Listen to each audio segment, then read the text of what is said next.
Bonjour les balances, bonjour. Je vais vous donner votre horoscope pour ceux qui ont un ascendant ou des planètes dans le signe de la balance. Qu'est-ce qui se passe-t-il? Eh bien, Neptune ne fait pas grand-chose. Pendant le mois du juillet, il est un peu en retard, il est un peu en repos.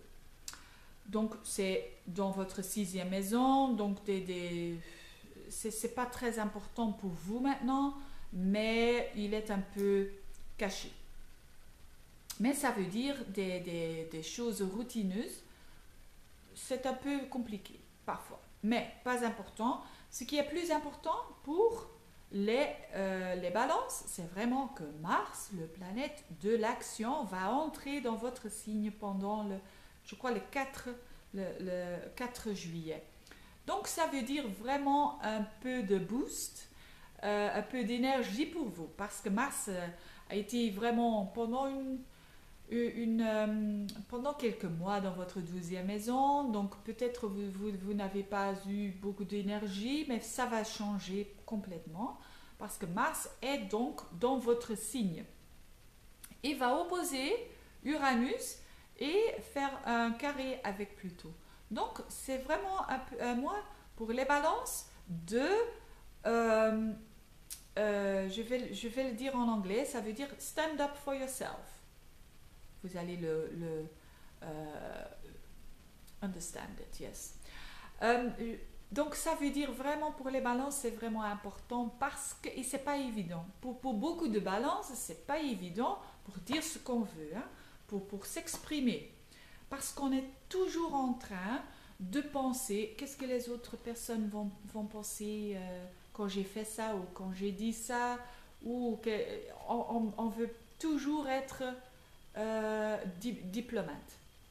Mais maintenant, c'est vraiment pour les balances et surtout pour ceux qui ont un ascendant en balance, c'est vraiment important de dire ce que tu veux, de faire ce que tu veux.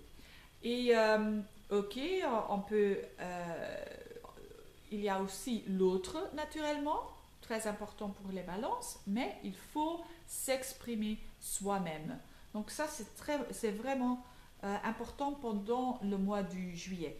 Ce Mars va aussi faire un trigone avec Jupiter. Et ça, c'est très bien. Jupiter se trouve dans la 9e maison. La 9e maison, c'est la maison des idées, c'est la maison c'est la maison de métaphysique, c'est la maison de la philosophie. Donc, on peut avoir de la confiance qu'on est vraiment aligné avec tout ça, aligné avec le cosmos, aligné avec Dieu ou quoi. Donc, qu'on fait vraiment ce qu'on doit faire. Donc, ça, c'est bon. Et aussi Vénus. Vénus est dans le signe de Gémeaux, dans la 9e maison. Donc ça c'est aussi très bon.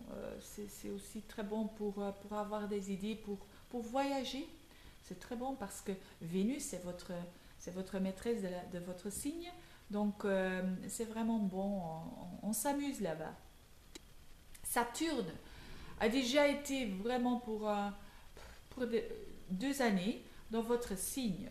Mais ça va, c'est le fin maintenant.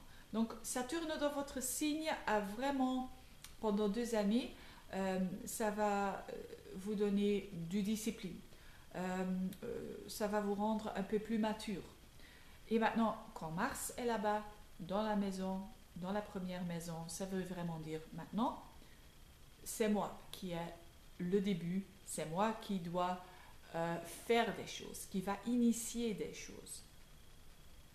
Ok. Et puis Mercure qui va rétrograde dans le mois du juillet est dans votre 11e maison. Donc ça veut dire que communiquer avec les amis, avoir des aspirations et tout ça, c'est aussi vraiment très bien pour vous pendant ce mois. Et aussi le soleil dans la 3e semaine du mois, le soleil va aussi entrer cette 11e maison. Donc c'est un peu un focus sur l'11e maison. Et l'11e maison, c'est vraiment c'est une bonne maison, c'est une bonne maison. C'est une maison d'aspiration vraiment et de l'espoir Donc ça va très bien avec, en ce qui concerne c'est une sorte de breakout pour les ballons. C'est vraiment ça, le mois de juillet. Donc c'est vraiment très intéressant et très assertif. Et plutôt, les balances ne sont pas toujours assertifs, mais maintenant, c'est le moment. Merci bien pour regarder et je vous souhaite un bon mois pendant le mois de juillet et à bientôt.